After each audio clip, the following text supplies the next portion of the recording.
అందరికీ నమస్కారం. వైఎస్ఆర్ కాంగ్రెస్ పార్టీ అధినేత శ్రీ వైఎస్ జగన్మోహన్ రెడ్డి గారి పిలుపు మేరకు ఈ రోజున అన్నమయ్య జిల్లా మదనపల్లిలో ఎంపీ ముందుగా పెద్దటి మిథున్ రెడ్డి అన్న పిలుపు మేరకు, అలాగే ఇక్కడ సమన్వయకర్తగా ఉన్నటువంటి విసారణ పిలుపు మేరకు ఇవాళ వెన్నుపోటు దినంలో పాల్గొనడం జరిగింది.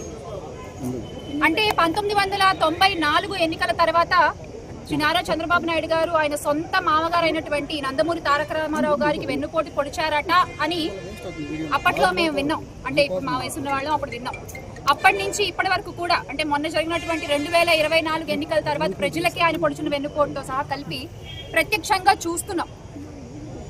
చంద్రబాబు నాయుడు గారు అంటే వెన్నుపోటు అంటే చంద్రబాబు నాయుడు గారు 4 సార్లు ముఖ్యమంత్రి అయ్యాను అని గొప్పగా చెప్పుకునేటువంటి చంద్రబాబు నాయుడు గారు ఒక్కసారైనా వెన్నుపోటు లేకుండా పరిపాలన చేశారా అని ప్రశ్నిస్తున్నాం. ఈ రోజున దేని నుంచి మొదలు పెట్టాలి అర్థం కావట్లేదు. అంటే పసికందుల దగ్గర నుంచి రక్షణ కల్పించలేని ఈ కూటమి ప్రభుత్వం ఆడపిల్లలకి పొడిచిన వెన్నుపోటు దగ్గర నుంచి మొదలు పెట్టాలా? అబద్ధపు హామీలతో గద్దెనెక్కినటువంటి కూటమి నాయకుల గురించి మాట్లాడుతూ మొదలు పెట్టాలా? రైతుల కన్నీటి తడి నుంచి మొదలు పెట్టాలా? విద్యార్థులకు వీళ్ళు పొడిచిన వెన్నుపోటు వల్ల ఆ విద్యార్థులు ఉన్నటువంటి ఆ ఆవేశపు వేడి నుంచి మొదలు పెట్టాలా? MDU వాహనాలు రద్దు చేసి కొన్ని లక్షల కుటుంబాలని రోడ్డు మీదకి లాగేసినారు ఈ రోజున. మరి అక్కడి నుంచి మొదలు పెట్టాలా? లేకపోతే DSC అభ్యర్థుల్ని అతి దారుణంగా వెన్నుపోటు పొడిచారు, అక్కడి నుంచి మొదలు పెట్టాలా? ఇలా చెప్పుకుంటూ పోతే దేని నుంచి మొదలు పెట్టాలో తెలియనటువంటి పరిస్థితి. సంవత్సర కాలం పూర్తయింది కూటమి ప్రభుత్వం అధికారంలోకి వచ్చి. కూటమి ప్రభుత్వం ఇచ్చే హామీలకి నేను బాధ్యుణ్ణి అని గొంతెత్తి అరిచినటువంటి PPP గారు, పిఠాపురం పీఠాధిపతి పవన్ కళ్యాణ్ గారు ఈ రోజున ఆయన కూడా మాట్లాడట్లేదు. మరి ఆయన దగ్గర నుంచి మొదలు పెట్టాలా? ఏంటిది అంటే మీరు నోటికొచ్చిన హామీలు ఇచ్చేస్తాము, అలవి కాని హామీలు చెప్పుకుంటూ వచ్చేస్తాము, ప్రజలు మమ్మల్ని నమ్మేస్తారులే, మేము గద్దెనెక్కేసాంలే, ఇంకేంటి వాళ్ళని పట్టించుకోవాల్సిన అవసరం లేదులే అని అనుకుంటే మాత్రం ప్రజల పక్షాన నిలబడి ప్రశ్నించేటువంటి పార్టీ వైఎస్ఆర్ కాంగ్రెస్ పార్టీ ఒకటి ఉంది అని మీరు ఖచ్చితంగా గుర్తుపెట్టుకోవాల్సిన విషయం. మీరు మర్చిపోతే మీకు గుర్తు చేయడానికి మా పార్టీ కార్యకర్తలు పల్లె పల్లెలో, మండలం మండలంలో, గ్రామ గ్రామంలో, వాడ వాడలో ప్రతి చోట ఉంటారు. ఈ రోజున వైఎస్ఆర్ కాంగ్రెస్ పార్టీ కార్యకర్తకి ఎదురు నించుని మాట్లాడలేనటువంటి పరిస్థితుల్లో కూటమి ప్రభుత్వం ఉంది. ఈ రోజున 10వ తరగతి విద్యార్థులకు కూడా అంత దారుణంగా మోసం జరిగింది. వాళ్ళని బడికెళ్లే పిల్లల్ని కూడా వెన్నుపోటు పొడిచింది ఈ కూటమి ప్రభుత్వం. ఈ రోజు అసలు అవినీతి గురించి చెప్పుకున్నట్లయితే కోట్ల విలువ చేసే భూమిని 99 పైసలు కట్టబెట్టేస్తున్నారు. ఇలా చెప్పుకుంటే చాలా ఉన్నాయి. మీకు నేను విత్ ప్రూఫ్స్ మాట్లాడుతున్నాను. ఇగో చూడండి, ఆ పాప వాళ్ళ పత్రికల్లోనే ప్రచురించారు, ఈనాడులోనే ప్రచురించారు. ఈ పాప 10లో ఫెయిల్ అయ్యి సబ్జెక్టు పునఃమూల్యాంకనంలో 96 మార్కులు తెచ్చుకుంది. కానీ ఈ పాపకి అప్పటికే IITలో అప్లై చేసుకునేటువంటి టైం అయిపోవడం వల్ల ఇప్పుడు ఆ పాపకి అడ్మిషన్ లేదు. మార్క్సే కనుక కరెక్ట్ గా దిద్దుంటే గనక ఆ పాప భవిష్యత్తు ఈరోజు ప్రశాంతంగా ఉండేదా? ఆ పాపకి నచ్చిన కోర్సు నచ్చిన టైంకి జాయిన్ అయ్యేది మీరు కరెక్ట్ గా పేపర్లు దిద్దుంటే. ఈ రోజున పేపర్లు ఇలా తప్పు దిద్దారు కదా అని జగన్మోహన్ రెడ్డి గారు ప్రశ్నిస్తే లోకేష్ గారు చాలా హాస్యాస్పదంగా దానికి రిప్లై పెట్టారు.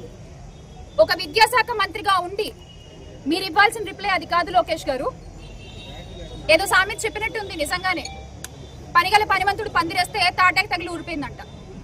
అలా ఉంది ఈ రోజున కూటమి ప్రభుత్వం. అలాగే మీరు చూసుకున్నట్లయితే ఆ రోజు ఎన్ని అబద్ధపు ప్రచారాలు చేశారు వాళ్ళు. 14 లక్షల కోట్ల అప్పులు అన్నారు, కానీ వాస్తవం 3.39 లక్షల కోట్లు మాత్రమే. విశాఖ ఇది ఎవరు కడతారు? ప్రజల సొమ్మే కదా. ఆ తర్వాత తిరుమల లడ్డు అంటే దేవుణ్ణి కూడా రాజకీయాల్లో పావుగా వాడుకున్నటువంటి ఈ కూటమి ప్రభుత్వం ఆ దేవుడికి సైతం వెన్నుపోటు పొడుస్తుంది అని ఈ రోజు మేము ఇక్కడి నుంచి చాలా గట్టిగా అడుగుతున్నాము. దానికి ఖచ్చితంగా మీరు సమాధానం చెప్పి తీరాలి. ఆ దేవుడు రాజకీయాలు వద్దు. సుప్రీంకోర్టు కూడా చెప్పారు మీరు ఇలాంటివి చేయడం అలవి కాదు అని. అలాగే సెకీ యూనిట్ విద్యుత్ ₹2.49 దోచిపెట్టారు అని ఆ రోజున ఆరోపణలు చేశారు. కానీ సెకీ సక్రమే యాక్సెస్ యూనిట్ ₹4.60 దోచిపెడుతున్న బాబు గారు ఈ రోజున చెప్పండి, మరి ఎవరు అబద్ధాలు చెప్పారు?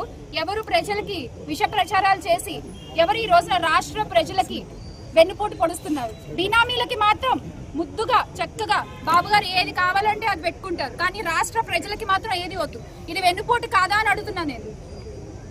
ఈ రోజు ఖచ్చితంగా మనం ఇవన్నీ కూడా అడగాల్సిన పరిస్థితి. అందుకే జూన్ 4వ తారీఖున సంవత్సర కాలం పూర్తయింది కాబట్టి కూటమి ప్రభుత్వం అధికారంలోకి వచ్చి ఎస్ అంటే ఎంత ఎక్స్పీరియన్స్డ్ సీఎం అని ఆయన అన్నారు కదా, నిజంగానే ఒప్పుకోవాలి ఆయన. ఎందుకు అంటే జగన్మోహన్ రెడ్డి గారు ఒక్కసారి ముఖ్యమంత్రిగా ఉన్నప్పుడు 5 ఏళ్ల కాలంలో చేసినటువంటి ఆయన అప్పుల్లో చంద్రబాబు నాయుడు గారు 40% అప్పుడే మొదటి ఏడాదిలోనే చేస్తారు. ఎక్స్పీరియన్స్ 4 సార్లు ముఖ్యమంత్రిగా ఉన్నారు కదా ఆయన. 40 సంవత్సరాల ఇండస్ట్రీ కదా. ఖచ్చితంగా ప్రజలు కోరుకున్న పాలన వైఎస్ జగన్మోహన్ రెడ్డి గారి పాలన. ప్రజలు మళ్ళీ అధికారంలో చూడాలనుకున్నటువంటి పార్టీ వైఎస్ఆర్ కాంగ్రెస్ పార్టీ. ఈ రోజున టీడీపీ కార్యకర్తలు కూడా వైఎస్ఆర్ కాంగ్రెస్ పార్టీ వైపు చూస్తున్నారు అంటే దానికి కారణం మీ పాలన మాత్రమే. ఖచ్చితంగా ప్రతి ఒక్కరు ఇది గుర్తుపెట్టుకోవాలి. తిరిగి మళ్ళీ అధికారంలోకి మా జగన్మోహన్ రెడ్డి గారు వస్తారు, ఆయన ముఖ్యమంత్రిగా చేసుకుంటాము.